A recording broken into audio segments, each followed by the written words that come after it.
Paul Victor tegaskan tidak akan tinggalkan Barcelona. Menjelang bursa transfer Januari, tujuan utama FC Barcelona adalah mendaftarkan ulang Dani Olmo dan Paul Victor untuk paruh kedua musim ini.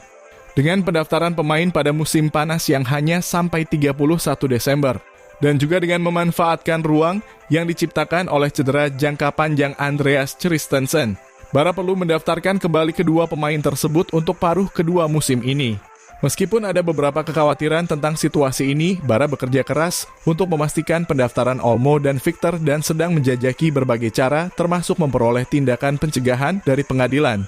Di tengah semua ini, seperti yang dilaporkan awal minggu ini, Real Betis telah menunjukkan minat kepada Paul Victor mengingat situasi pendaftarannya dan kurangnya menit bermain di bawah asuhan Hansi Flick. Namun, menurut Mundo Deportivo, Victor menyadari minat Real Betis menjelang bursa transfer musim dingin mendatang. Tetapi itu adalah opsi yang tidak dia pertimbangkan saat ini karena dia masih memikirkan masa depannya di Barcelona. Sang penyerang yakin bahwa Barca akan mendaftarkannya dan bahwa ia akan bertahan sepanjang musim. Mantan bintang Girona yang tampil gemilang saat dipinjamkan ke Barca Athletic musim lalu, tidak hanya tidak khawatir tentang masa depannya di klub, tetapi juga yakin bahwa ia akan mendapatkan lebih banyak waktu bermain di pertandingan mendatang. Mengenai klub, Barcelona menyadari adanya minat terhadap Victor dari Real Betis, tetapi tidak mempertimbangkan untuk hengkang dalam situasi apapun. Manajemen menegaskan bahwa mereka tidak memiliki rencana untuk melepas sang penyerang. Skuadnya tidak besar dan mereka mengandalkan semua pemain.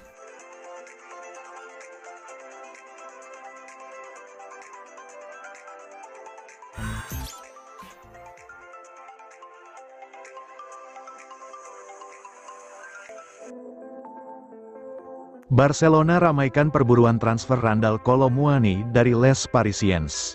Barcelona tengah pertimbangkan kemungkinan merekrut pemain PSG, Randal Kolo Muani, saat bursa transfer musim dingin dibuka bulan depan.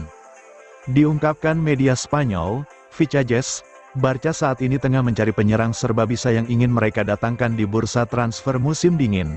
Pilihan Blaugrana pun jatuh pada Kolo Muani, penyerang PSG berusia 26 tahun. Namun, klub sepak bola raksasa Paris itu diperkirakan akan meminta bayaran tinggi kepada klub-klub peminat Kolo Muani. Kolo Muani menjadi salah satu penyerang yang paling banyak dicari di dunia sepak bola saat ini, setelah debut gemblangnya bersama klub Jerman, Eintracht Frankfurt. Namun, karir pemain berdarah Kongo itu menurun selama 15 bulan terakhir ini, di mana kepindahannya ke Parc des Princes dianggap tak berjalan sesuai harapan. Kolo Muani pun dianggap sebagai pemain gagal di PSG, dan kini waktu bermainnya sudah semakin berkurang di setiap bulannya. Mantan bintang Nantes itu bahkan hanya bermain selama 453 menit dalam 14 laga yang dilakoninya di semua kompetisi, di mana ia mencetak 2 gol dan 1 assist. Meski demikian, kenyataan tersebut tak membuat nilai transfer Kolo Muani menjadi turun. Nilai penyerang timnas Prancis itu bahkan terbilang masih tinggi. Barcelona harus bersaing ketat dengan banyak peminat Kolo Muani. Pemain tersebut saat ini diincar tim-tim raksasa Inggris, termasuk Arsenal dan Manchester City. Namun, sebuah petualangan di La Liga kemungkinan dilirik pemain yang membawa Prancis menjadi finalis di Piala Dunia 2022 itu, di saat Barca berambisi dapatkan tanda tangannya di bursa transfer Januari. Lirikan maut Blaugrana terhadap Kolo Muani sebenarnya agak mengejutkan. Pasalnya, klub sepak bola yang berbasis di Katalan itu sudah menjadi salah satu tim yang paling produktif di dunia pada musim ini. Mereka sudah memiliki Robert Lewandowski, Rafinha dan Lamine Yamal yang sama-sama berkembang pesat. Di samping itu ada pula Ferran Torres yang berhasil meningkatkan peluangnya yang terbatas di Barca musim ini. Jadi, kecuali jika salah satu pemain itu mengalami cedera parah dan harus absen lama, Barca tak perlu datangkan pemain penyerang pada bulan depan, karena urusan keuangan mereka yang masih morat-merit. Namun, Kolo Muani berpeluang besar menjadi incaran di musim panas mendatang, walau Blaugrana harus menabung sedikit demi sedikit untuk bisa mengamankan jasanya. Laporan itu pun mengindikasikan, PSG akan meminta biaya transfer yang cukup besar untuk bisa berpisah dengan Kolo Muani. Sementara itu klub sepak bola asuhan Luis Enrique tersebut juga siap pinjamkan Kolo Muani pada bulan depan, Satu hal yang tak mungkin terjadi di bursa musim panas 2025.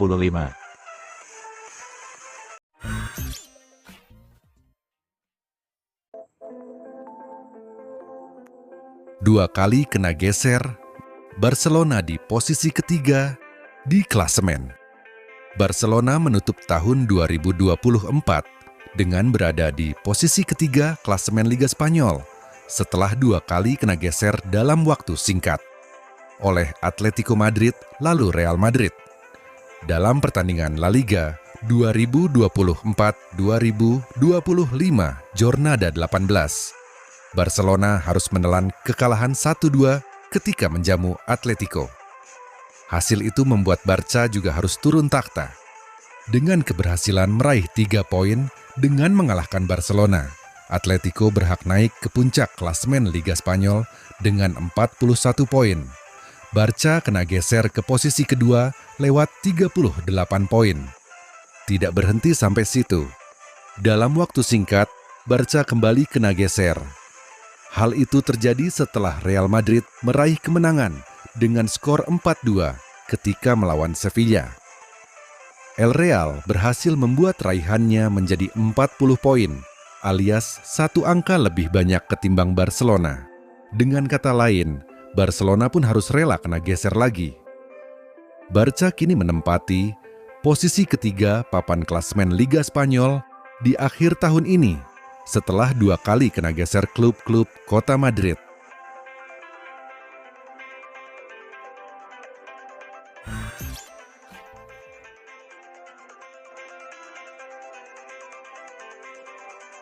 Lewandowski jadikan kekalahan Barcelona dari Atletico sebagai pembelajaran. Barcelona harus menelan pil pahit setelah kalah dramatis dengan skor 2-1 dari Atletico Madrid dalam laga lanjutan La Liga pada hari Sabtu, 21 Desember. Gol kemenangan Alexander Sørloth pada menit ke-96 tidak hanya memastikan ATM naik ke puncak klasemen, tetapi juga membuat Barcelona terpuruk dengan hanya 1 kemenangan dari 5 laga terakhir mereka di La Liga.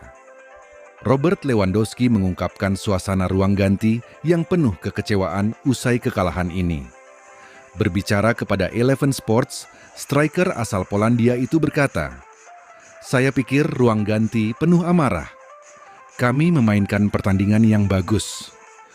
Pertandingan tampak hebat di babak pertama dan juga di babak kedua. Mereka menciptakan situasi setelah kesalahan kami.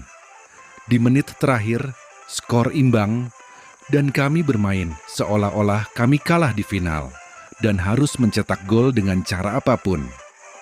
Lewandowski juga menyoroti pentingnya menjadikan kekalahan ini sebagai pelajaran bagi tim yang didominasi oleh pemain muda. Musim ini masih panjang. Kami mengalami beberapa kekacauan.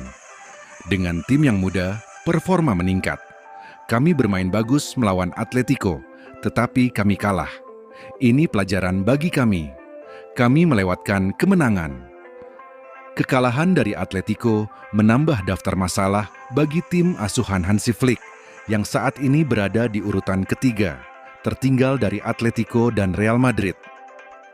Barcelona kini memiliki waktu untuk merenungkan performa mereka selama jeda musim dingin. Pada awal Januari, Barcelona dijadwalkan menghadapi klub divisi bawah Barbastro di Copa del Rey. Setelah itu, mereka akan berlaga melawan Athletic Bilbao di semifinal Supercopa de Espana sebelum kembali ke La Liga untuk menghadapi Getafe pada 18 Januari.